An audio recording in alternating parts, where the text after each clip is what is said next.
معنا منع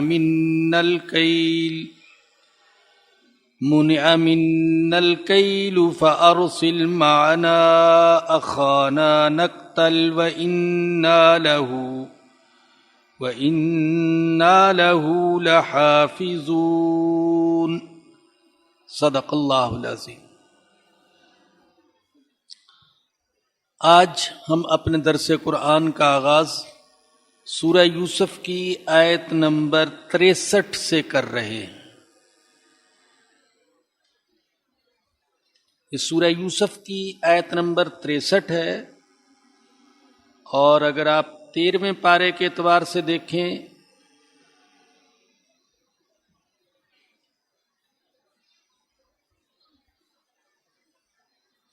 تو آیت نمبر 11 ہے۔ 13ویں پارے کے شروع میں آپ دیکھ لیجئے، پہلا رکوع جو ہے بلکہ دوسرا رکوع اس کی آیت نمبر 11 ہے، اور سورہ یوسف کی آیت نمبر 63 ہے۔ قصہ بیان ہو رہا ہے سیدنا یوسف علیہ السلام کا، جب ان کے بھائی غلہ لینے کے لیے کنعان سے مصر گئے اور حضرت یوسف علیہ السلام نے ان کے لیے غلہ تیار کروا دیا، بوریوں میں ڈلوا دیا، تو اپنے ملازمین سے کہا کہ جو یہ پونجی لائے تھے، جو یہ کرنسی لائے تھے، جو یہ جنس لائے تھے غلہ خریدنے کے لیے، وہ بھی خفیہ طور پر ان کی بوریوں میں واپس رکھ دو، تاکہ یہ میرے احسان کو پہچانے اور دوبارہ غلہ لینے کے لیے آئیں، اور تاکہ انہیں واپس آنے میں کوئی رکاوٹ نہ ہو۔ ممکن ہے اگر گھر میں کرنسی نہ ہوئی، پیسہ نہ ہوا، تو ہو سکتا ہے کہ غلہ خریدنے کے لیے واپس نہ آئیں، لہذا ان کا لایا ہوا سرمایہ وہ ان کو واپس کر دو، مگر خفیہ طور پر، ان کو پتہ نہ چلے۔ ملازمین نے بوریوں میں وہ غلہ رکھ دیا، اور ادھر یوسف علیہ السلام نے اپنے بھائیوں سے کہا کہ جب تک اپنے 11ویں بھائی بنیامین کو نہیں لاؤ گے تب تک میں تمہیں غلہ نہیں دوں گا، میں یہ سمجھوں گا کہ تم جھوٹ بولتے ہو، ہم 11 بھائی ہیں، تو تم اپنی سچائی کا ثبوت پیش کرو، اور وہ اس طریقے سے کہ اپنے 11ویں بھائی کو اگلی دفعہ ساتھ لے کر آنا۔ تمہارے والد کو تو میں بوڑھا ہونے کی وجہ سے مستثنیٰ کرتا ہوں، انہیں گھر میں بیٹھے ہوئے ان کے حصے کا غلہ دے دیتا ہوں، لیکن بھائی کا غلہ نہیں دوں گا، بلکہ کسی کا بھی غلہ نہیں دوں گا اگر تم بھائی کو لے کر نہ آئے۔ جب یہ سفر سے واپس لوٹے اور اپنے والد کی خدمت میں پیش ہوئے تو ان کو سفر کے سارے حالات سنائے، بادشاہ کے بارے میں بتایا کہ بڑا ہی بااخلاق انسان ہے، اور اس نے ہمیں بڑی سہولتیں پہنچائیں، اور معزز مہمان کا VIP مہمان کا ہمیں درجہ دیا، لیکن ساتھ یہ ایک سخت شرط لگا دی کہ آئندہ غلہ نہیں دوں گا جب تک کہ اپنے 11ویں بھائی کو لے کر نہ آؤ۔ چنانچہ اس آیت کریمہ میں ہے فَلَمَّا رَجَعُوا إِلَىٰ أَبِيهِمْ، جب وہ اپنے والد کی طرف واپس لوٹے، قالوا، کہنے لگے، یا ابانا، اے ہمارے ابا، منع منا الکیل، ہمیں آئندہ غلہ دینے سے منع کر دیا گیا ہے، فارسل معنا اخانا، تو آپ ہمارے ساتھ ہمارے بھائی بنیامین کو بھیجیں، نقتل، تب ہی ہم غلہ لا سکتے ہیں، وگرنہ آئندہ ہمیں غلہ نہیں ملے گا۔ جہاں تک بنیامین کی حفاظت کا تعلق ہے تو کہنے لگے وَإِنَّا لَهُ لَحَافِظُونَ، اور بے شک ہم اس کی حفاظت کرنے والے ہیں۔ ہم 10 کڑیل نوجوان ہیں تو کیا ایک بھائی کی حفاظت نہیں کر سکیں گے؟ بڑی تاکید کے ساتھ یہ وعدہ کیا۔ اگر آپ عربی زبان جانتے ہوں تو آپ جانیں گے کہ اس میں کتنی تاکید ہے۔ وَإِنَّا، بے شک ہم، لہو، اس کی، لا، ضرور، حافظون، حفاظت کریں گے۔ تو اتنی تاکید کے ساتھ، اتنی تاکیدات کے ساتھ حفاظت کا وعدہ کیوں کر رہے ہیں؟ ایک تو انہیں اپنے جرم کا احساس تھا جس کا ارتکاب انہوں نے یوسف علیہ السلام کے بارے میں کیا تھا۔ دوسری بات مفسرین نے یہ لکھی ہے کہ ان کے دلوں میں جو حسد حضرت یوسف علیہ السلام کے بارے میں تھا وہ حسد بنیامین کے بارے میں نہیں تھا، اس لیے کہنے لگے آپ بے فکر رہیں، ہم اس کی حفاظت میں اپنی جانوں کی بھی پرواہ نہیں کریں گے، آپ ان کو بھیج دیں ہمارے ساتھ۔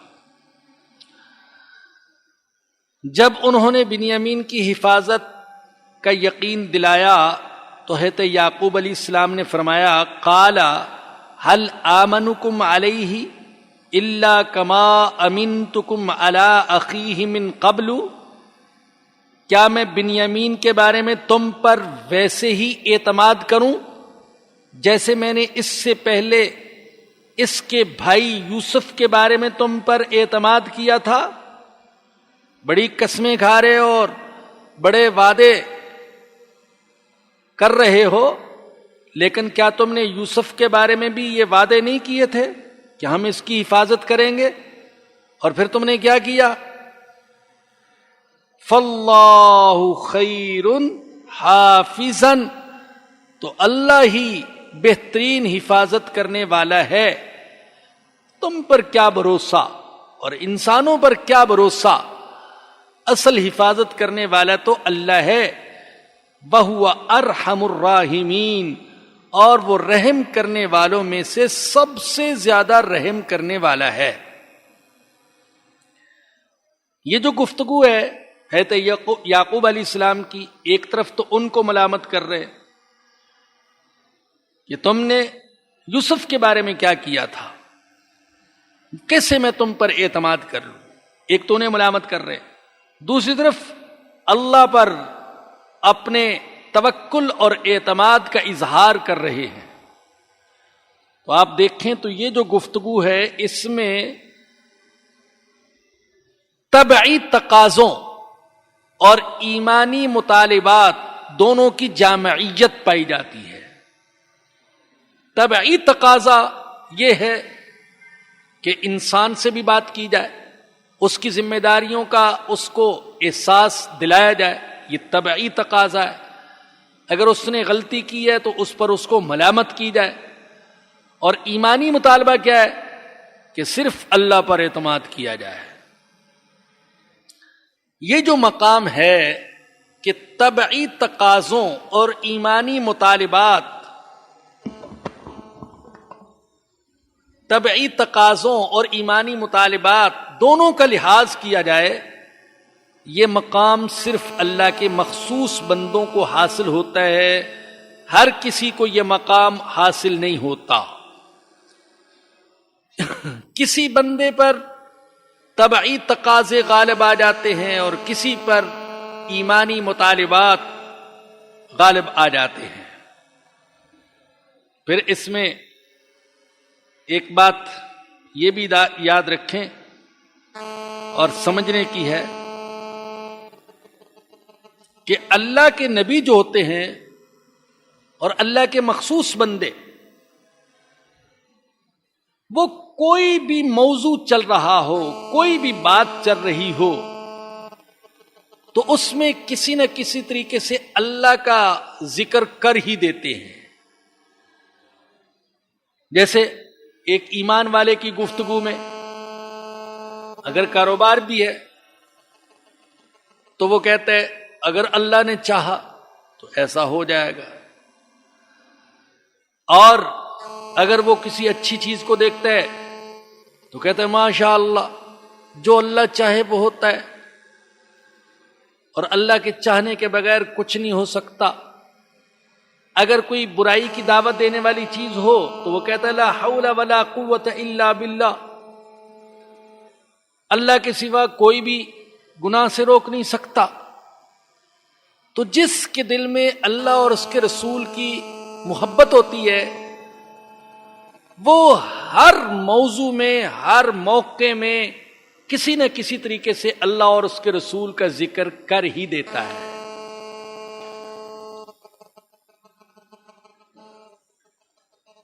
مشہور شاعر اکبر الہ آبادی رحمت اللہ علیہ، ان کے بارے میں نے پڑھا کہ ان پر توحید کا بڑا غلبہ تھا، کہ جو کچھ کرتا ہے وہ اللہ ہی کرتا ہے، جو کسی کو دیا وہ اللہ ہی نے دیا، دینا چاہے تو کوئی روک نہیں سکتا، لینا چاہے تو کوئی منع نہیں کر سکتا، اللہ ہی سب پر غالب ہے، نبیوں ولیوں سب کا مالک خالق رازق اللہ ہے۔ یہ ان پر غالب تھا، توحید کا غلبہ تھا ان پر۔ تو لکھا ہے کہ اگر کسی اللہ کے انتہائی نیک بندے کا بھی ذکر ہوتا، حتیٰ کہ حضرت محمد الرسول اللہ صلی اللہ علیہ وسلم کا بھی ذکر ہوتا کہ اللہ نے کیسا نوازا تھا اور کیسے عظیم انسان تھے حضور اکرم صلی اللہ علیہ وسلم، تو اکبر الہ آبادی بات کا رخ بدل کر کہتے ہاں بھائی، میرا اللہ واقعی بڑا عظیم ہے جس نے اپنے محبوب بندے محمد الرسول اللہ صلی اللہ علیہ وسلم کو اتنے کمالات عطا کیے۔ تو بات بات میں اللہ کا ذکر، اللہ ایسا کرتا ہے، اللہ حفاظت کرتا ہے، اللہ دیتا ہے، اللہ لیتا ہے، اللہ مالک ہے، اللہ نے چاہا تو ہو جائے گا۔ تو یہ بات بات میں اللہ کا ذکر اس بات کی علامت ہے کہ دل کے اندر ایمان ہے۔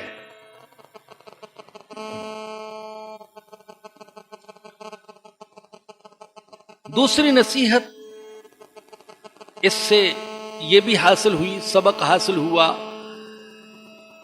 کہ اگر اصلاح کی نیت سے گناہگار کو اس کی غلطی کا احساس دلایا جائے تو یہ کوئی بری بات نہیں ہے۔ ایک ہے گناہگار کو شرمندہ کرنے کے لیے اس کی غلطی یاد دلانا، ذلیل کرنے کے لیے، یہ الگ بات ہے، یہ منع ہے۔ حدیث ہم نے رمضان مبارک میں آپ کو سنائی کہ آقا صلی اللہ علیہ وسلم نے فرمایا کہ جو کسی توبہ کرنے والے گناہگار کو اس کے گناہ کی وجہ سے انسانوں کے سامنے ذلیل اور رسوا کرے گا تو اللہ پاک مرنے سے پہلے اس شخص کو اس گناہ میں مبتلا کر دے گا۔ کہ تم اس توبہ کرنے والے گناہگار کو شرمندہ کرتے ہو، ذلیل کرتے ہو، تو تم فرشتے ہو کیا؟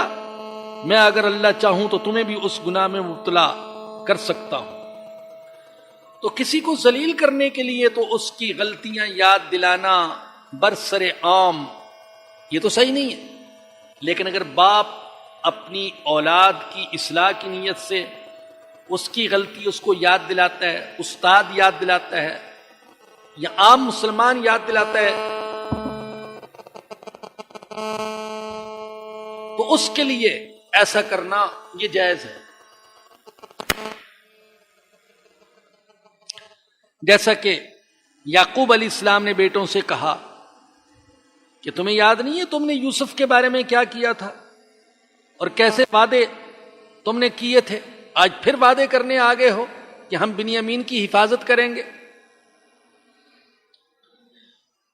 اس کے بعد فرمایا ولما فتحوا متاعهم وجدوا بضاعتهم ردت الیہم. یہ جو اب تک گفتگو ہوئی یہ تو سامان کھولنے سے پہلے ہوئی، بوریاں کھولنے سے پہلے. اب جب غلے سے بھری ہوئی بوریاں کھولی، اپنا سامان کھولا، تو کیا دیکھتے ہیں؟ وجدوا بضاعتهم ردت الیہم. انہوں نے دیکھا کہ ان کی پونجی، ان کا سرمایہ انہیں واپس کر دیا گیا ہے. اب وہ تو بوریاں کھول رہے تھے غلہ نکالنے کے لیے، ایک دم دیکھا تو اس کے اندر وہ جو سونا لے کر گئے تھے، چاندی لے کر گئے تھے، یا جو بھی چیز لے کر گئے تھے غلہ خریدنے کے لیے، وہ سب انہیں واپس کر دیا گیا ہے. تو بالکل خلاف توقع یہ چیزیں سامنے آئیں تو خوشی کے مارے پکار اٹھے. قالوا یا ابانا ما نبغی، کہنے لگے اے ہمارے ابا ہمیں اور کیا چاہیے، اور کیا مانگتے ہو؟ لو غلہ بھی مل گیا اور سرمایہ بھی مل گیا. بھائی ایسی ہے جیسے کسی دکاندار سے آپ بہت زیادہ خریداری کریں اور وہ سارا سامان دینے کے بعد آپ کے روپے، پیسہ، ڈالر، پاؤنڈ جو لے کر گئے تھے وہ بھی شاپر میں ڈال کر بیچ میں چھپا دے. اب کھول رہے ہیں، سارا سامان بھی اس نے دے دیا، اور اس کو تو ہمارے لوگ کہتے لاٹری کھل گئی. ارے لاٹری کھل گئی میری، تو پتہ نہیں کیسی قسمت تھی، کیسی تقدیر کہ لو سامان بھی مل گیا اور پیسہ بھی واپس. تو خوشی سے پکار اٹھے یا ابانا ما نبغی، اے ہمارے ابا اور کیا چاہیے ہمیں. تو انسان کے دل میں دنیا کی محبت تو ہے، حالانکہ نبی کی اولاد ہے، لیکن بہرحال ایک سرمایہ واپس ملنے پر بڑی خوشی ہوئی ان کو. ہاذہ بضاعتنا ردت الینا، یہ ہماری پونجی ہے جو ہمیں واپس لوٹا دی گئی. اب تو مزے ہو گئے. ونمیر اہلنا، اب ہم اپنے گھر والوں کے لیے اور غلہ لائیں گے. ونحفظ اخانا، اور اپنے بھائی کی حفاظت بھی کریں گے. اب بار بار حفاظت کا ذکر کر رہے، پہلے بھی کہا ہم حفاظت کریں گے، اب پھر کہہ رہے ہم حفاظت کریں گے بھائی کی. ابا کو پورا اطمینان دلانا چاہتے ہیں کہ اب آپ بے فکر ہو جائیں، ہم کوئی غلطی نہیں کریں گے. وَنَزْدَادُ كَيْلَ بَعِيرٍ، اور ایک اونٹ کا بوجھ غلہ زیادہ لائیں گے. ایک اونٹ کا بوجھ. اللہ اکبر. قرآن کسی بات کو ایسے ہی فضول ذکر نہیں کرتا. اب دیکھیں مقصد تو اسی سے پورا ہو گیا. ہم اپنے گھر والوں کے لیے غلہ لائیں گے اور بھائی کی حفاظت کریں گے، لیکن ایک چیز کا اور اضافہ، اور ایک اونٹ کا بوجھ زیادہ لائیں گے. اس چیز کو دوبارہ گویا کہ ذکر کر دیا. تو قرآن ان کی خوشی بتانا چاہتے ہیں کہ کتنے خوش ہو گئے تھے اور کیسی کیسی باتیں کر رہے تھے، ہم یہ کریں گے اور وہ کریں گے. تو قرآن اس منظر کو ہمارے سامنے بیان کرنا چاہتا ہے. اور پھر قرآن نے اونٹ کا خاص طور پر ذکر کیا. اونٹ کا بوجھ، جیسے پچھلے درس میں بتا چکا ہوں کہ حضرت یوسف علیہ السلام نے راشن بندی کا انتظام کر دیا تھا.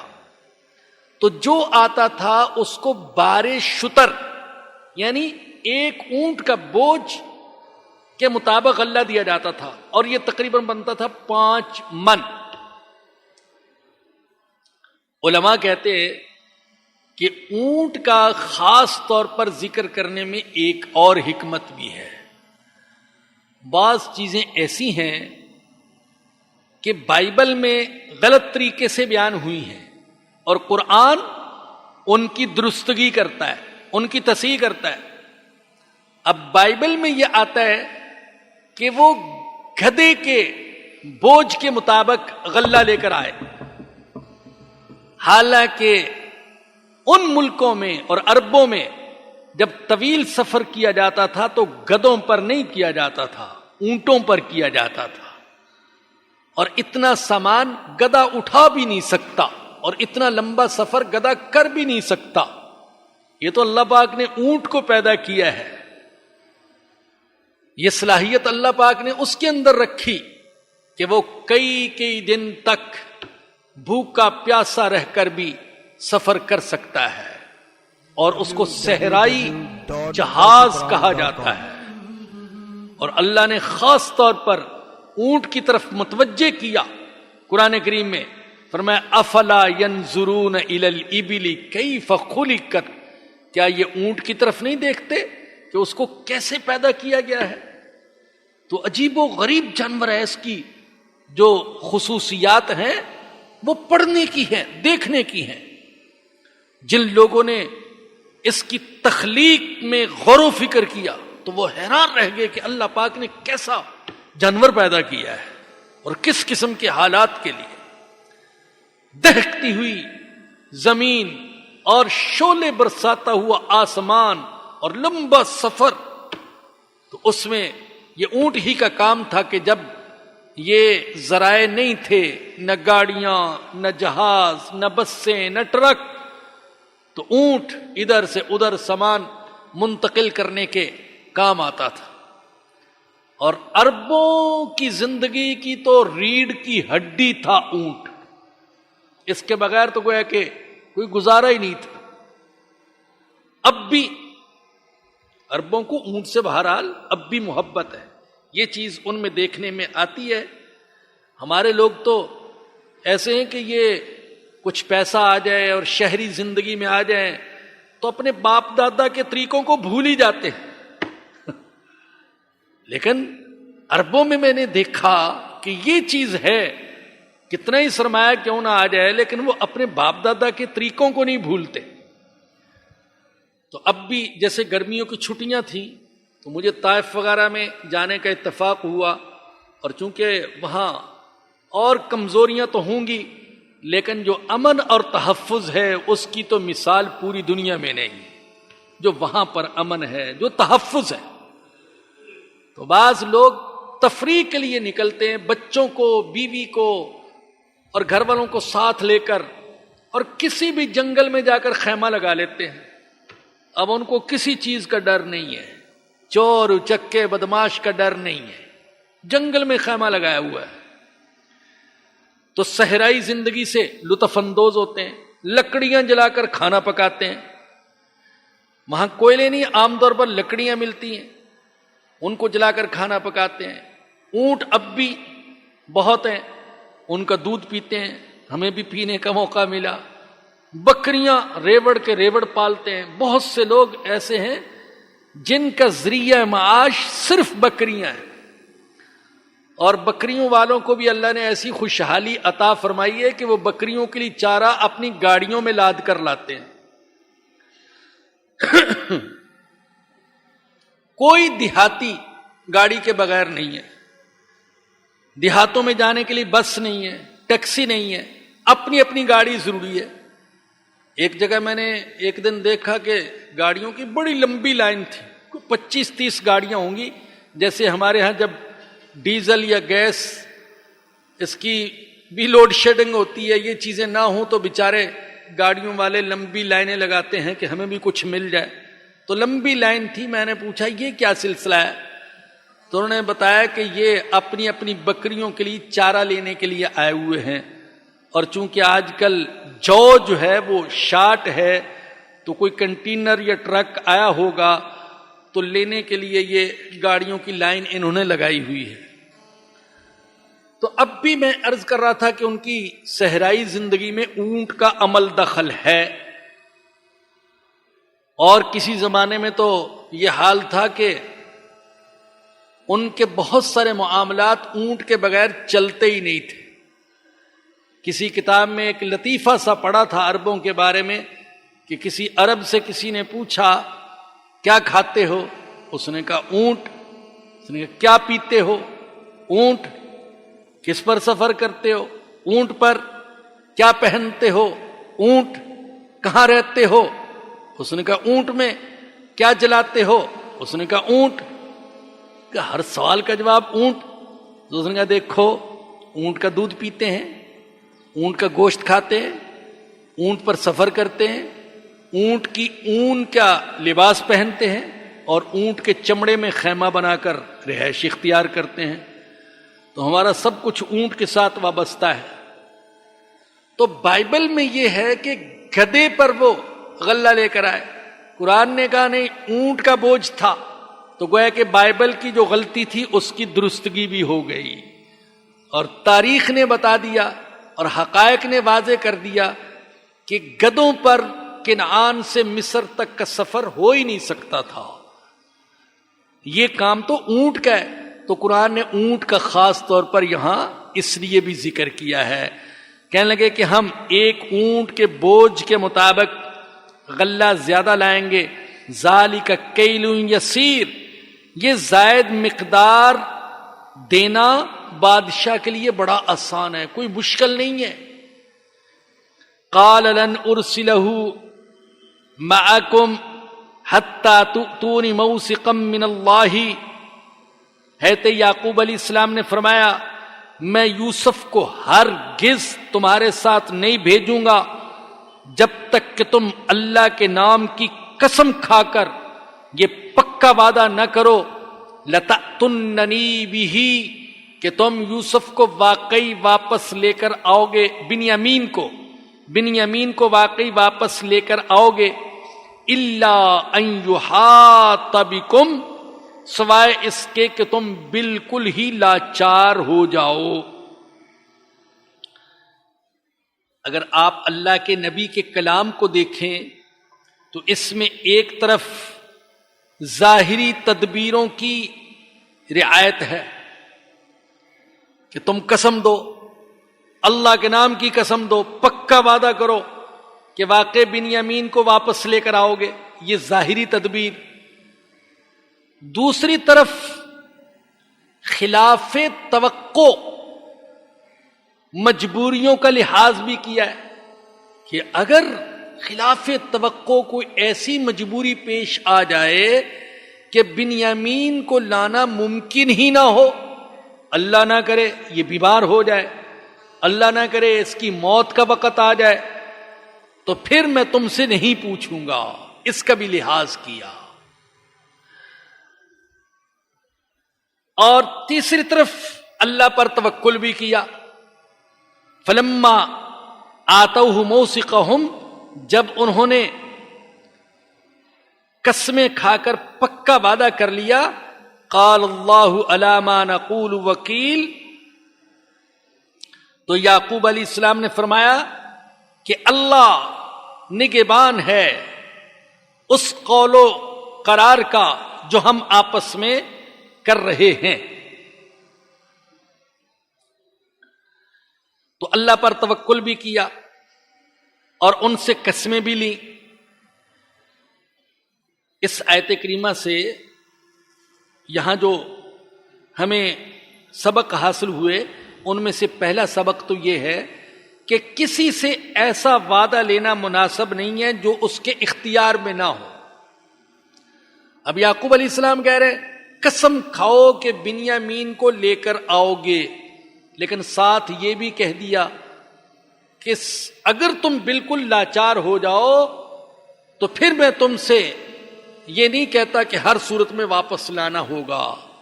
اگر تم مجبوریوں میں گر جاؤ تو پھر میں تم سے نہیں پوچھوں گا.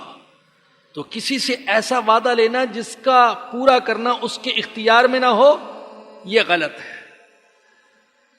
دوسرا سبق ہمیں یہاں سے یہ ملا کہ اگر اولاد سے غلطی ہو جائے تو جلد بازی میں نہ تو اولاد کو بد دعا دینی چاہیے، نہ اس کو آگ کر کے گھر سے نکالنا چاہیے، یہ غلط ہے. بلکہ اس کی اصلاح کی فکر اور کوشش کرنی چاہیے. یہ بڑا اہم سبق ہے جو یہاں سے مل رہا ہے. بعض ساتھی ہوتے ہیں جو اپنی اولاد کی اصلاح کے لیے بڑے جذباتی ہوتے ہیں، تو اگر اولاد سے غلطی ہو جائے تو بعض مائیں تو ایسی بد دعائیں دینے لگتی ہے، اللہ کرے تیرا ستیہ ناش ہو جائے، اللہ کرے تیری لاش بھی نہ ملے، ایسی سی بد دعائیں دیتی ہیں. اور اللہ نہ کرے اگر یہ بد دعا قبول ہو جائے تو پھر روتی بھی رہتی ہیں ساری زندگی، تو یہ بھی غلط ہے۔ اور کسی غلطی پر اولاد سے تعلق توڑ کر اس کو گھر سے نکال دینا، یہ تو گویا کہ اس کو تباہی کے راستے کی طرف دھکیل دینا ہے، یہ بھی غلط ہے۔ اب دیکھیے یعقوب علیہ السلام کی اولاد سے کتنی بڑی غلطی ہوئی کہ اپنے بھائی کو کنویں میں ڈال کر آ گئے، اور یعقوب علیہ السلام جانتے تھے کہ میرے بیٹے کو بھیڑیے نے نہیں کھایا، انہوں نے کوئی سازش کی ہے، لیکن اس کے باوجود نہ تو ان کو بد دعا دی، نہ ان سے تعلق توڑا، نہ ان کو گھر سے نکالا، بلکہ ان کی اصلاح کی کوشش کرتے رہے، جس کا نتیجہ یہ نکلا کہ ایک وقت آیا کہ انہیں اپنی غلطی کا احساس ہوا، وہ نادم اور شرمندہ ہوئے، اور انہوں نے اللہ سے بھی معافی مانگی اور اپنے والد سے اور اپنے بھائی سے بھی معافی مانگی اور نیک بن گئے۔ تو اپنی بگڑی ہوئی اولاد کے ساتھ وہی معاملہ کرنا چاہیے جو یعقوب علیہ السلام نے اپنی اولاد کے ساتھ کیا، ان کی اصلاح کی کوشش بھی کی جائے اور اللہ سے دعا بھی کی جائے۔ اللہ نے یہ دعا سکھائی ہے، اپنی اولاد کے لیے دعا کیا کرو، وَأَصْلِحْ لِي فِي ذُرِّيَّتِي، اے اللہ میری اولاد کی اصلاح فرما دے، میری اولاد کو نیک بنا دے۔ یہ اللہ نے دعا سکھائی ہے، اور اللہ نے بتایا ہے کہ میرے نیک بندے مجھ سے یوں دعا کیا کرتے ہیں۔ اور تیسرا سبق یہاں سے یہ ملا کہ سچے مومن کا اصل بھروسہ اللہ پر ہے، وہ ظاہری اسباب اور تدبیریں اختیار کرتا ہے، اور اس لیے اختیار کرتا ہے کہ اللہ نے ان کے اختیار کرنے کا حکم دیا، لیکن وہ اصل بھروسہ اللہ پر کرتا ہے۔ ساری تدبیریں اختیار کرنے کے بعد وہ یہی کہتا ہے کہ ہوگا وہی جو میرا اللہ چاہے گا، جیسے یعقوب علیہ السلام نے کیا۔ اور اس واقعے سے ایک سبق یہ بھی ملا کہ اگر مثال کے طور پر ہمارے سامان میں دوسرے کا سامان پایا جائے اور دلائل سے اور شواہد سے یہ ثابت ہو جائے کہ یہ سامان اس نے ہمارے لیے ہی رکھا ہے، تو اس سامان کا قبول کرنا اور پھر اس کا استعمال کرنا یہ جائز ہے۔ لیکن اگر دلائل اس طرف اشارہ کرتے ہوں کہ اس کا سامان بھول کر ہمارے سامان میں آ گیا ہے، تو پھر اس کا استعمال کرنا جائز نہیں ہوگا، بلکہ اس کو واپس کرنا یہ ضروری ہوگا۔ تو جیسے ان بھائیوں کے سامان میں یوسف علیہ السلام نے پونجی رکھوا دی، اور یہ سمجھ گئے تھے، دلائل سے یہ چیز بالکل ثابت ہو رہی تھی کہ یہ پونجی یوسف علیہ السلام نے بھول کر نہیں رکھی بلکہ جان بوجھ کر رکھی ہے، تو ان کے والد نے بھی ان کو اس پونجی کے استعمال کی اجازت دے دی، اور خود انہوں نے بھی اس کو استعمال کر لیا۔ اگلا مضمون فرمایا وقال یا بنی لا تدخلوا من باب واحد وادخلوا من ابواب متفرقہ۔ اب بیٹوں کو اجازت دے دی، ٹھیک ہے بنیامین کو ساتھ لے جاؤ اور جاؤ 11 کے 11 بھائی 11 اونٹوں پر غلہ لاد کر لاؤ، لیکن ساتھ ہی مشورہ دیا وقال یا بنی، اور فرمایا اے میرے بیٹو ایک دروازے سے داخل نہ ہونا بلکہ مختلف دروازوں سے داخل ہونا، ایک دروازے سے داخل نہیں ہونا، مختلف دروازوں سے داخل ہونا۔ اللہ اکبر! یہ والدین کی جو اولاد کے ساتھ محبت ہوتی ہے یہ بھی بڑی عجیب چیز ہوتی ہے۔ بچے جوان ہو جاتے ہیں لیکن والدین کی نظر میں وہ بچے ہی ہوتے ہیں، وہ سمجھتا ابھی بچہ ہے، اس کو کیا پتا، اور وہ سمجھتا ہے کہ میرے ابا کو کیا پتا کہ میں کتنا ہوشیار ہو گیا ہوں، میری اماں تو بیچاری ایسی سیدھی سادی عورت ہے، ایسی سمجھاتی رہتی ہے بیٹا بازار نہیں جانا، یہ نہیں کرنا، وہ نہیں کرنا، ریل گاڑی میں جاؤ تو کسی سے کوئی چیز لے کر کھانا نہیں، اور لوگوں کے ساتھ خام خواہ دوستیاں نہیں لگانا، یہ ان کو پتہ ہی نہیں میں کتنا ہوشیار ہو گیا ہوں۔ لیکن والدین کے دل میں جو محبت ہوتی ہے وہ ان کو اکساتی ہے، تڑپاتی ہے، آمادہ کرتی ہے کہ تم اپنی اولاد کو سمجھاؤ۔ اللہ اکبر۔ ہمارے درس میں آتے ہیں بھائی طاہا صاحب، اللہ ان کی زندگی میں برکت دے، نوجوان ساتھی، اور ان کے والد صاحب ساتھ آتے ہیں۔ پابندی لگائی ہوئی ہے والدین نے کہ جب تک ہم ساتھ نہ ہوں تو آپ اکیلے نہ جایا کریں، تو کوئی نہ کوئی ساتھ ہوگا۔ اب نوجوان ہے لیکن والدین اجازت نہیں دیتے، تو والدین کے دل میں ایک محبت ہوتی ہے۔ اللہ اکبر۔ حضرت شیخ الحدیث مولانا زکریا رحمت اللہ علیہ نے آپ بیتی میں بڑا پیارا واقعہ لکھا ہے اپنے بزرگوں میں سے ایک بزرگ کے بارے میں، کہ ان کے جو بیٹے تھے وہ ایک دن اپنی کتابیں نکال کر دھوپ میں ڈال رہے تھے سکھانے کے لیے۔ کبھی کبھی کتابوں کو دھوپ بھی لگانی چاہیے، تو اپنے کتب خانے سے کتابیں نکال کر باہر دھوپ میں رکھ رہے تھے، اور ابا جان کی جان پر بنی ہوئی تھی، بیٹا دھوپ بڑی سخت ہے، پھر یہ کام ہو جائے گا، چھاؤں میں آ جاؤ، دیکھ نہیں رہے کتنی تکلیف ہو رہی ہے۔ لیکن بیٹے پر کوئی اثر ہی نہیں ہو رہا تھا۔ اللہ اکبر۔ تو ابا جان نے اپنے چھوٹے سے پوتے کو اٹھایا اور دھوپ میں رکھ دیا۔ اب بیٹا تڑپا، ارے ابا جان اتنی دھوپ ہے، اس کو آپ نے یہاں لا کر رکھ دیا۔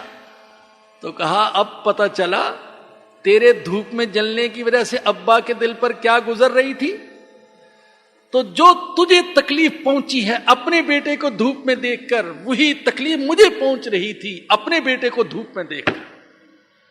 تو یہ والدین کی محبت بھی بڑی عجیب چیز ہوتی ہے۔ اب یعقوب علیہ السلام سمجھا رہے ہیں، دیکھو بھائی ایک دروازے سے داخل نہیں ہونا، مختلف دروازوں سے داخل ہونا۔ یہ نصیحت کیوں کی؟ ان کو حسد سے اور نظر بد سے بچانے کے لیے، کیونکہ یوسف علیہ السلام کے بھائی، ٹھیک ہے یوسف علیہ السلام کا حسن بے مثال، لیکن ان کے بھائی تو پھر ان کے بھائی تھے، یوسف کے بھائیوں کا حسن بھی تو کوئی کم درجے کا نہیں تھا۔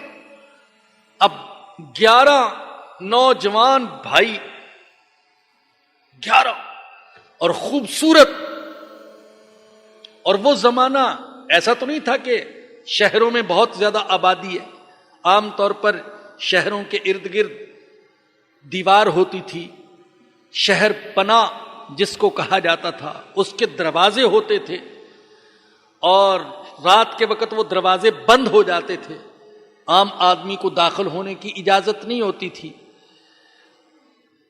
تو محدود سی آبادی تھی۔ اب یہ جب 10 کے 10 نوجوان اکٹھے 11 نوجوان داخل ہوں گے تو لوگوں کی نظریں پڑیں گی، ایسے خوبصورت نوجوان، تو ہو سکتا ہے کہ نظر لگ جائے، یا پھر یہ کہ پہلے سفر میں وہ دیکھ چکے تھے کہ یوسف علیہ السلام نے ان بھائیوں کی کیسی مہمان نوازی کی ہے، ان کو VIP مہمان کا درجہ دیا، تو اب دوبارہ اگر ایسا ہوگا تو لوگ ان سے حسد کریں گے۔ تو 2 باتیں ذہن میں تھیں، کہیں ایسا نہ ہو کہ لوگ حسد کریں ان سے، کہیں ایسا نہ ہو کہ ان کو نظر لگ جائے۔ یہاں یہ بات بھی سن لیں، نظر کی بات بھی سن لیں۔ ہمارے آقا حضرت محمد الرسول اللہ صلی اللہ علیہ وسلم نے فرمایا، العین حق، نظر لگنا حق ہے، نظر لگ سکتی ہے۔ اور حدیث میں آتا ہے رسول اکرم صلی اللہ علیہ وسلم نے یہ دعا سکھائی نظر سے بچنے کے لیے، اعوذ بکلمات اللہ التامۃ من کل شیطان وہامۃ ومن کل عین لامہ۔ اے اللہ میں تیرے کامل کلمات سے پناہ مانگتا ہوں، ہر شیطان سے اور ہر خطرناک کیڑے سے اور ہر بری نظر سے تیری پناہ مانگتا ہوں۔ اور حدیث میں آتا ہے حضور اکرم صلی اللہ علیہ وسلم اپنے دونوں نواسوں حضرت حسین اور حضرت حسین، حضرت حسن اور حضرت حسین دونوں بھائیوں پر یہ دعا پڑھ کر دم کیا کرتے تھے، اعیذکما بکلمات اللہ التامۃ من کل شیطان وہامۃ ومن کل عین لامہ، میں تم دونوں کو اللہ کے کلمات سے، اللہ کی پناہ میں دیتا ہوں، ہر شیطان سے اور ہر کیڑے مکوڑے سے اور ہر بری نظر سے۔ یہ دعا پڑھ کر دم کرتے تھے اور فرماتے تھے کہ جیسے میں نے تم پر دم کیا ہے، اسی طریقے سے میرے جد امجد حضرت ابراہیم علیہ السلام اپنے بیٹوں حضرت اسماعیل اور حضرت اسحاق علیہ السلام پر یہ دعا پڑھ کر دم کیا کرتے تھے۔ اور نبی اکرم صلی اللہ علیہ وسلم نے یہ تعلیم دی ہے کہ اگر تمہیں کوئی چیز یا کوئی شخص یا کوئی بچہ پسند آئے تو اس کو برکت کی دعا دو، ماشاء اللہ، اللہ برکت دے، اللہ پاک حفاظت فرمائے۔ اگر تم برکت کی دعا کرو گے تو وہ نظر بد سے محفوظ رہے گا۔ اور یہ بھی فرمایا کہ اگر کسی پر نظر کا اثر ہو جائے اور پتہ چلے کہ کس کی نظر لگی ہے، تو جس کے بارے میں خیال ہو کہ اس کی نظر لگی ہے تو اس سے وضو کروائیں، اور وضو کا پانی کسی برتن میں ڈال کر اس نظر زدہ پر ڈالیں تو نظر کا اثر ختم ہو جائے گا۔ چنانچہ حدیث میں آتا ہے حضرت سہیل بن حنیف رضی اللہ عنہ، بڑا خوبصورت جسم تھا، ان کو حضرت عامر بن ربیعہ نے دیکھ لیا اور ان کے حسن کی اور جوانی کی اور جسم کی بڑی تعریف کی، تو ان کو نظر لگ گئی۔ تو نبی اکرم صلی اللہ علیہ وسلم نے حضرت عامر بن ربیعہ کو حکم دیا کہ تم وضو کرو۔ انہوں نے وضو کیا تو ان کے وضو کا پانی حضور نے پھر حضرت سہل بن حنیف پر ڈالا، چنانچہ وہ نظر کا اثر جاتا رہا۔ اور اس موقع پر آپ نے فرمایا علامہ یقتل احدکم اخاہ اللہ برکتا ان العین حق، فرمایا کہ تم اپنے بھائی کو کیوں قتل کرتے ہو؟ جب تم نے اپنے بھائی کو دیکھا تھا تو تم نے برکت کی دعا کیوں نہ دی؟ اگر تم برکت کی دعا دیتے تو تمہاری نظر کا اس پر اثر نہ ہوتا۔ اور آخر میں فرمایا ان العین حق، نظر لگنا یہ حق ہے۔ ایک اور واقعہ حضرت عبادہ بن صامت رضی اللہ عنہ سے منقول ہے، وہ فرماتے ہیں کہ میں دن کی ابتدا میں نبی اکرم صلی اللہ علیہ وسلم کی خدمت میں حاضر ہوا تو آپ کسی تکلیف میں مبتلا تھے، لیکن دن کے آخر میں گیا تو آپ کو افاقہ ہو چکا تھا، آپ ٹھیک ہو چکے تھے۔ میں نے پوچھا اللہ کے نبی صبح تو آپ کی طبیعت ٹھیک نہیں تھی، اب کیسے ٹھیک ہو گئی؟ تو آپ نے فرمایا کہ جبرائیل امین آئے تھے اور انہوں نے مجھ پر دم کیا، اور دم کیسے کیا؟ بسم اللہ ارقیک من کل شیء یؤذیک ومن کل عین وحاسد اللہ یشفیک، میں اللہ کے نام سے تم پر دم کرتا ہوں اور تمہیں اللہ کی پناہ میں دیتا ہوں ہر چیز سے جو آپ کو تکلیف دے، اور ہر نظر سے اور ہر حاسد سے اللہ آپ کو شفا عطا فرمائے۔ یہ دعا کی تو اللہ پاک نے یہ دم کیا میرے اوپر جبرائیل امین نے، تو اللہ پاک نے مجھے شفا عطا فرما دی۔ اور بعض روایات میں آتا ہے کہ اگر ما شاء اللہ لا قوت الا باللہ یہ الفاظ پڑھ کر بھی کسی پر دم کر دیا جائے تو نظر بد کا اثر ختم ہو جاتا ہے۔ ما شاء اللہ لا قوت الا باللہ، تو دم کرنے سے بھی اثر ختم ہو جاتا ہے۔ اور ویسے جب کسی کو دیکھیں تو بھی فوراً کہیں ما شاء اللہ، لا قوت الا باللہ، تو پھر دیکھنے سے نظر نہیں لگے گی۔ تو بہرحال بھائی یہ نظر کا لگنا برحق ہے، اور آج تو تحقیقات نے ثابت کر دیا کہ بعض لوگوں کی نظر میں بڑے عجیب اثرات ہوتے ہیں۔ تو ایسے ایسے واقعات بھی ہم نے پڑھے کہ کسی کی نظر میں ایسا اثر، اللہ اکبر، کہ اس کے سامنے اگر لوہے کا راڈ رکھا گیا اور تھوڑی دیر اس نے اپنی نظریں اس پر گاڑ دیں تو راڈ ٹیڑھا ہو گیا۔ تو ایسے واقعات کثرت کے ساتھ اخباروں اور رسالوں میں ہم نے پڑھے۔ تو بعض کی نظر میں کوئی ایسی تاثیر ہوتی ہے، بعض کے جسم میں کوئی ایسی تاثیر پیدا ہو جاتی ہے۔ ایسے واقعات ہم نے پڑھے کہ ایسی تاثیر پیدا ہوگی جسم میں کہ کرنٹ لگتا ہے ان سے۔ یہاں تک کہ ایک کپڑا تھا کہ اس نے جس استری کو ہاتھ لگایا استری جل کے راکھ ہو گئی، اور جس چیز کو لگایا اس میں کرنٹ آ گیا، ایسے پڑا۔ تو یہ واقعات تو تھے۔ میں وہمی آدمی نہیں ہوں، اللہ کا لاکھ لاکھ شکر ہے، وہم نہیں ہے مجھے، اور مجھے اللہ پر بڑا یقین ہے۔ میں کبھی کبھی کہتا ہوں لوگوں نے صرف اللہ کی قدرت اور اللہ کی تقدیر کو سنا ہے، میں نے اللہ کی قدرت اور اللہ کی تقدیر کو اپنی آنکھوں سے دیکھا ہے۔ یہ جو کچھ میرے اوپر انعامات ہیں یہ سب اللہ کی طرف سے ہیں۔ تو یقین جانے میں نے یہ کرنٹ جو ہے یہ میں نے خود اپنے جسم میں محسوس کیا۔ ابھی جو سفر تھا عجیب کیفیت چند دن ہوگی، میں تو بہت پریشان ہو گیا، ایسا جسم میں کرنٹ پیدا ہو گیا کہ میں لفٹ کا بٹن دباتا ہوں تو کرنٹ لگتا ہے۔ حتیٰ کہ ایک دن میں نے کسی سے سلام کیا، بندے سے سلام کیا، تو میرے ہاتھوں کا کرنٹ، اس کے اندر کرنٹ نہیں ہے، میرے اندر کرنٹ ہے۔ میں نے ایک دم ہاتھ کھینچا، اب وہ پریشان، اس نے ہاتھ کیوں کھینچا ہے؟ اب میں کیسے بتاؤں کہ میرے اندر کرنٹ والی کیفیت پیدا ہو گئی؟ تو یہ میں نے خود اپنے اندر اس کا مشاہدہ کیا کہ ایسا ہو سکتا ہے۔ تو اللہ پاک یہ چیزیں بعض اوقات دکھا دیتے ہیں۔ تو نظر میں کوئی اثر، جسم میں کوئی اثر یہ پیدا ہو جاتا ہے۔ اس لیے آقا نے فرمایا کہ جب تم کسی کو دیکھو اور تمہیں پسند آئے، یا کسی کے پاس کوئی نعمت دیکھو تو تم کو ماشاء اللہ لا قوت الا باللہ، تاکہ تمہاری نظر اس کو نہ لگ جائے، اور حسد سے حفاظت بھی ہو جائے گی۔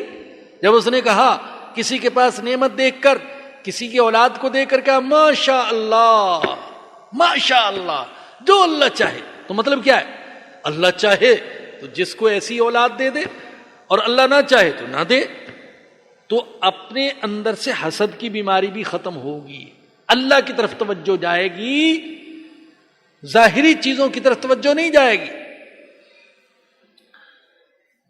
تو بھائی فرمایا کہ وقال یا بنی لا تدخلوا من باب واحد، اے میرے بیٹو ایک دروازے سے داخل نہ ہونا، وادخلوا من ابواب متفرقہ، اور مختلف دروازوں سے داخل ہونا، وما اغنی عنکم من اللہ من شیء، واہ واہ واہ واہ، کیا اللہ کے نبیوں کا کلام ہے، کیا اللہ کے نبیوں کا ایمان ہے اور یقین ہے۔ مشورہ بھی دے رہے، ہمدردی کا اظہار بھی کر رہے، نصیحت بھی کر رہے، بیٹو ایک دروازے سے داخل نہ ہونا، مختلف دروازوں سے، دو اس دروازے سے داخل ہو جائیں، دو ادھر سے، دو ادھر سے، ایسے شہر میں جانا۔ اور ساتھ یہ بھی کہہ رہے ہیں ہائے، اور میں اللہ کے کسی فیصلے سے تم کو بچا نہیں سکتا ہوں، وما اغنی عنکم من اللہ من شیء، اگر میرے اللہ نے فیصلہ کر لیا ہے تمہیں نقصان پہنچانے کا یا کسی آزمائش میں مبتلا کرنے کا، تو میں تمہیں کوئی فائدہ نہیں پہنچا سکتا، میری تدبیر تقدیر کے مقابلے میں کچھ نہیں ہے۔ یہ بھی کہہ دیا ان الحکم الا للہ، حکم تو بس اللہ کا چلتا ہے۔ جب اللہ کوئی حکم چلا دے تو پھر تدبیریں دھری کی دھری رہ جاتی ہیں، پھر تدبیر کام نہیں آتی۔ اسی لیے کہا گیا تدبیر کند بندہ تقدیر زند خندا، بندہ تدبیر کرتا ہے اور تقدیر اس کو دیکھ کر ہنس رہی ہوتی ہے، ارے تیری تدبیریں کیا ہے اور اللہ کا فیصلہ کیا ہے اور تقدیر میں کیا لکھا ہے تجھے پتہ ہی نہیں ہے۔ یہ تدبیریں کر رہا بیٹھا ہوا، اس سال یہ کرنا ہے، اگلے سال یہ کرنا ہے، اور اس دکان کا افتتاح، اس فیکٹری کا افتتاح، اور اس ملک کا سفر اور اس ملک کا سفر، یہ تدبیریں کر رہا ہے۔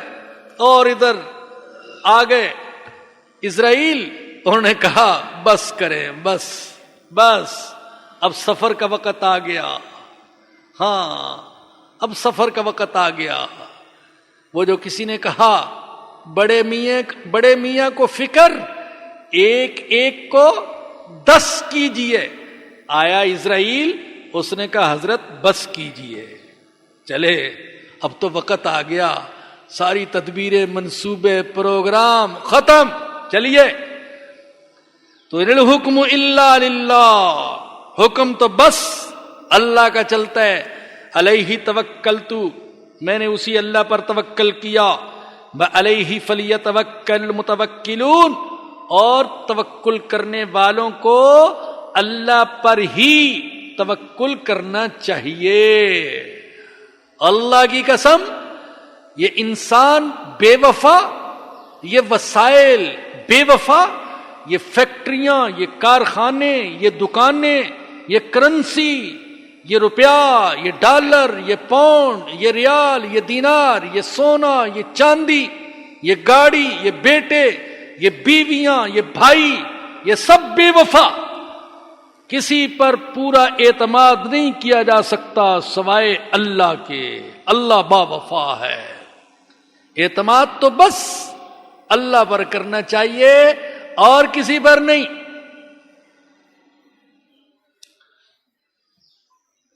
یہاں سے جو سبق ملے وہ بھی سن لیجئے۔ ایک سبق تو یہ ملا کہ ظاہری تدبیر کرنا یہ توکل کے، ایمان کے منافی نہیں ہے۔ اب اللہ کا نبی تدبیر کر رہا ہے، اب کوئی کہے ارے اصل تو تقدیر ہے، تدبیر کی کیا ضرورت ہے؟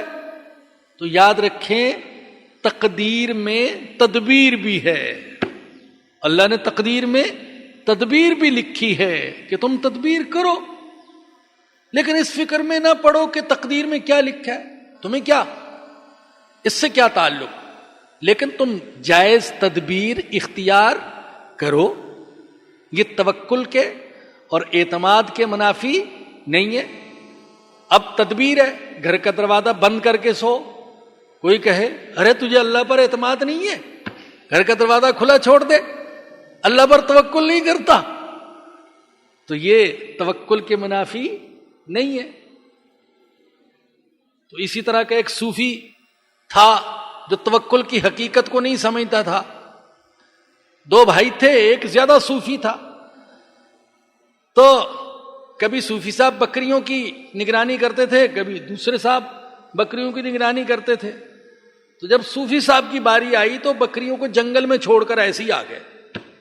وہ دوسرے بھائی نے پوچھا ارے کیوں چھوڑ آئے ہو؟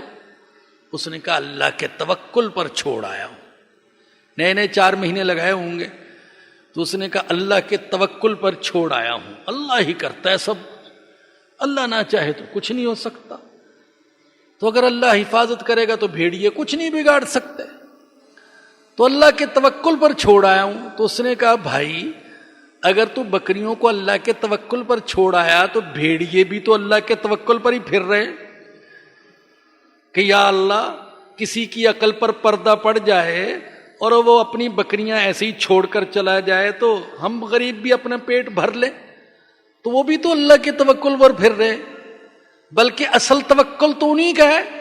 انسان نے تو اپنے لیے کتنا سامان جمع کیا ہوا ہے، جنگل کے جانوروں تو کچھ بھی جمع نہیں کیا ہوا، اللہ کے توکل پر پھر رہے، کہیں داؤ لگ گیا تو پیٹ بھر لیا، ورنہ بیچارے بھوکے پڑے ہوئے۔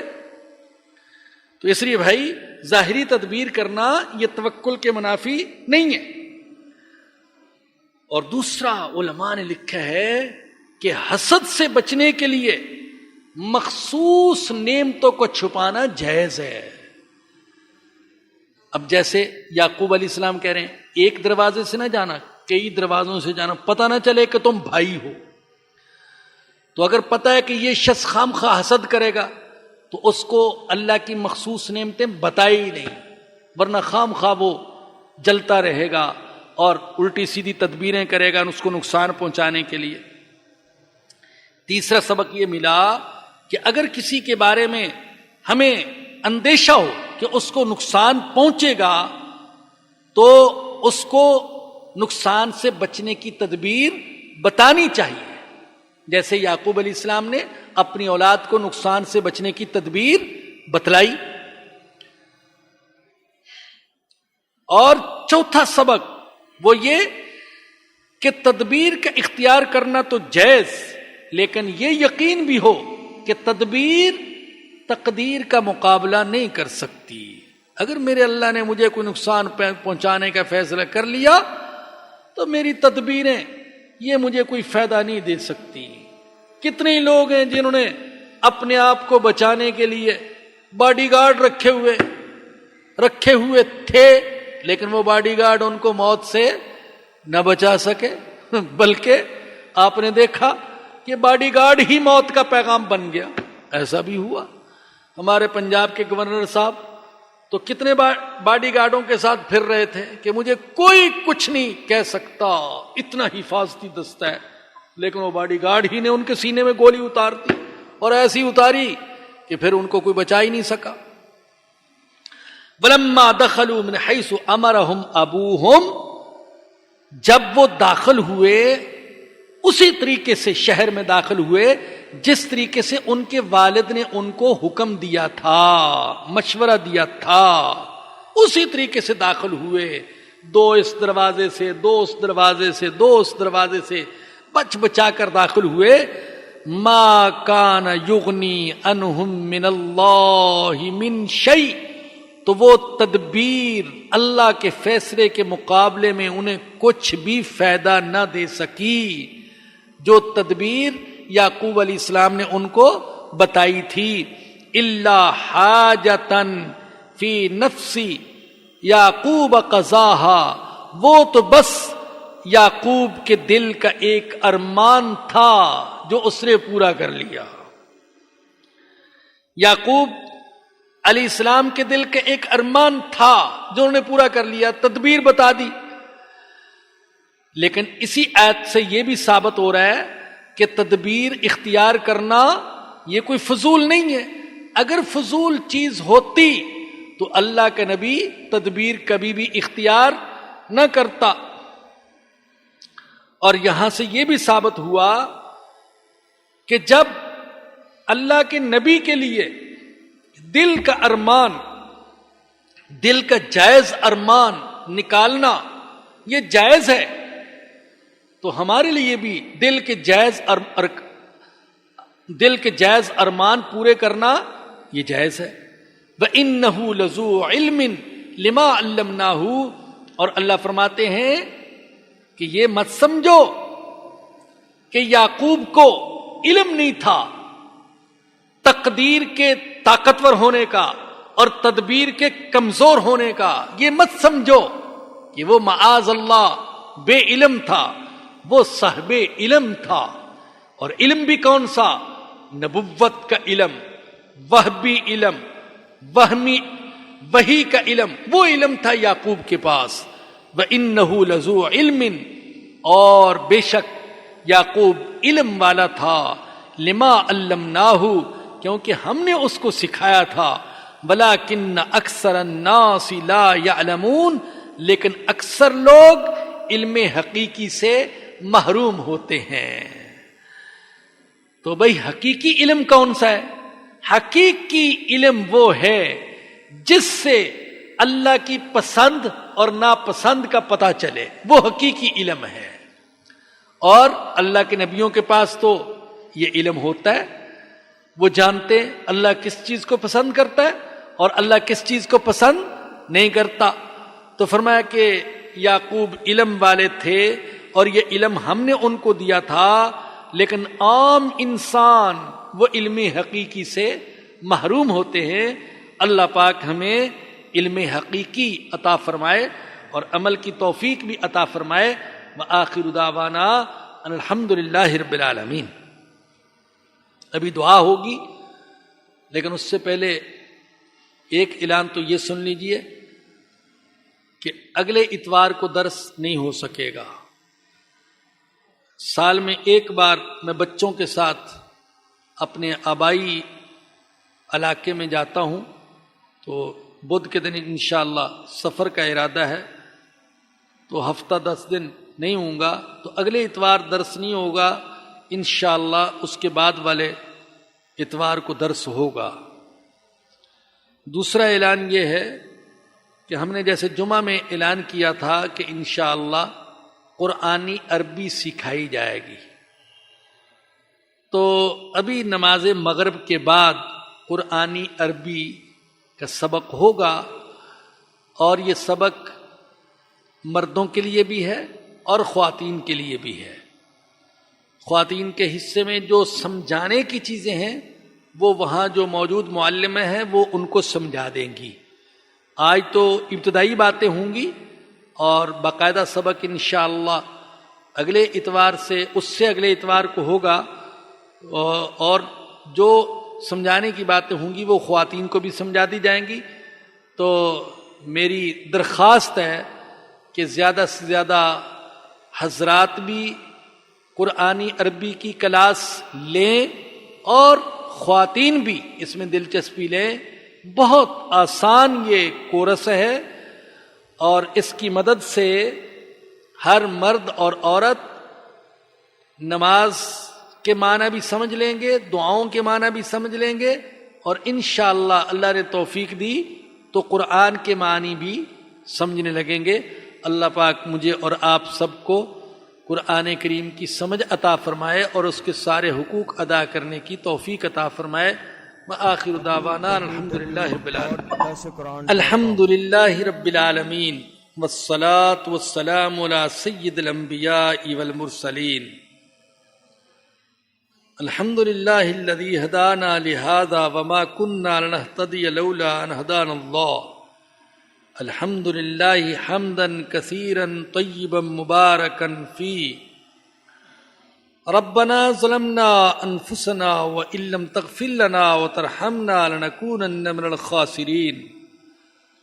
ربنا لا تؤاخذنا ان نسینا او اخطأنا، ربنا ولا تحمل علينا إصرا كما حملته على الذين من قبلنا، ربنا ولا تحملنا ما لا طاقة لنا به، ربنا ولا تحملنا ما لا طاقة لنا به، ربنا ولا تحملنا ما لا طاقة لنا به، واعف عنا واغفر لنا وارحمنا أنت مولانا فانصرنا علی القوم الکافرین۔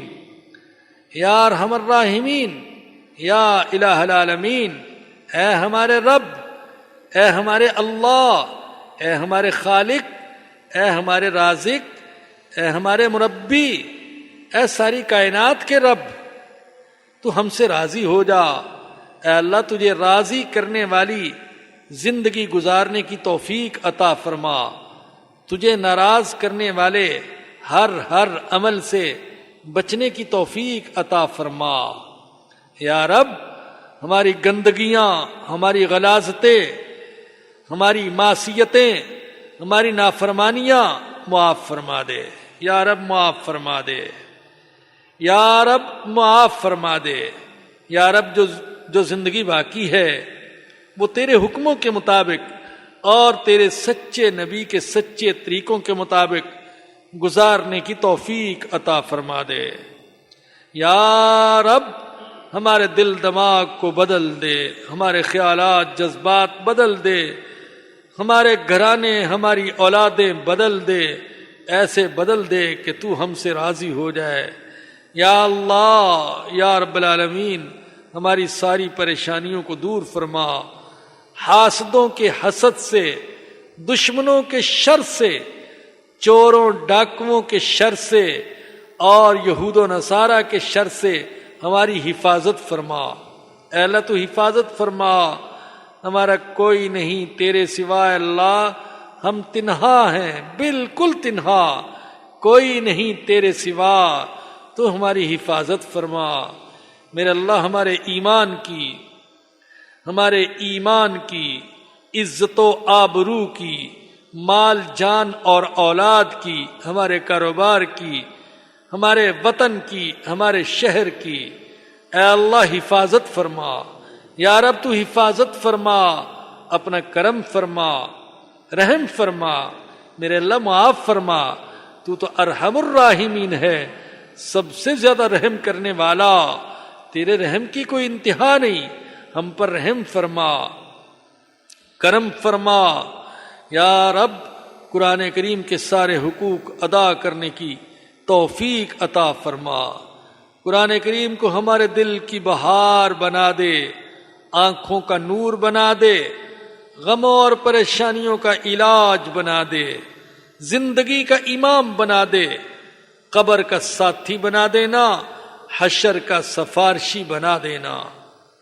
یا رب العالمین، یا ارحم الراحمین، ہمارے مرحومین کی مغفرت فرما، ہمارے بیماروں کو شفا عطا فرما، جو مقروض ہیں قرض سے نجات دلا، جو بے اولاد ہیں ان کو نیک اولاد عطا فرما۔ ہمارے یہ بھائی طاہا صاحب اور بھی بعض ساتھی ہیں جو اولاد سے اب تک محروم ہیں، انہوں نے درخواست کی ہے، ہم اللہ سے دعا کرتے ہیں، اے اللہ تو ان کو نیک اولاد عطا فرما۔ یا رب تو نیک اولاد عطا فرما، جو صاحب اولاد ہیں ان کی اولاد کو نیک بنا۔ یا اللہ رزق میں وسعت عطا فرما، عزت والی روزی، قناعت والی روزی، حلال روزی عطا فرما، حرام سے بچنے کی توفیق عطا فرما۔ یا اللہ جن گھروں میں لڑائی جھگڑے ہیں وہاں محبت اور پیار کی فضا پیدا فرما۔ جو والدین اپنی نوجوان اولاد کے لیے رشتوں کے لیے فکر مند ہیں، یا اللہ ان کے لیے نیک رشتے آسان فرما، مہیا فرما۔ یا رب ہمیں ایمان والی زندگی عطا فرما، ایمان پر خاتمہ نصیب فرمانا، اور قیامت کے دن حضور اکرم صلی اللہ علیہ وسلم کی شفاعت نصیب فرمانا۔ یا اللہ مرتے دم تک تیرے سامنے ہاتھ اٹھانے کی، تجھ سے مانگنے کی، مانگتے رہنے کی، مانگتے چلے جانے کی، مانگتے مانگتے مانگتے مر جانے کی توفیق عطا فرما۔ ربنا آتنا فی الدنیا حسنۃ وفی الآخرۃ حسنۃ وقنا عذاب النار۔ ربنا تقبل منا انک انت السمیع العلیم وتب علینا انک انت التواب الرحیم۔ صلی اللہ تعالی علی رسولہ وخیر خلقہ سیدنا و مولانا محمد وآلہ وصحبہ واہل بیتہ اجمعین، آمین برحمتک یا ارحم الراحمین۔ www.darsequran.com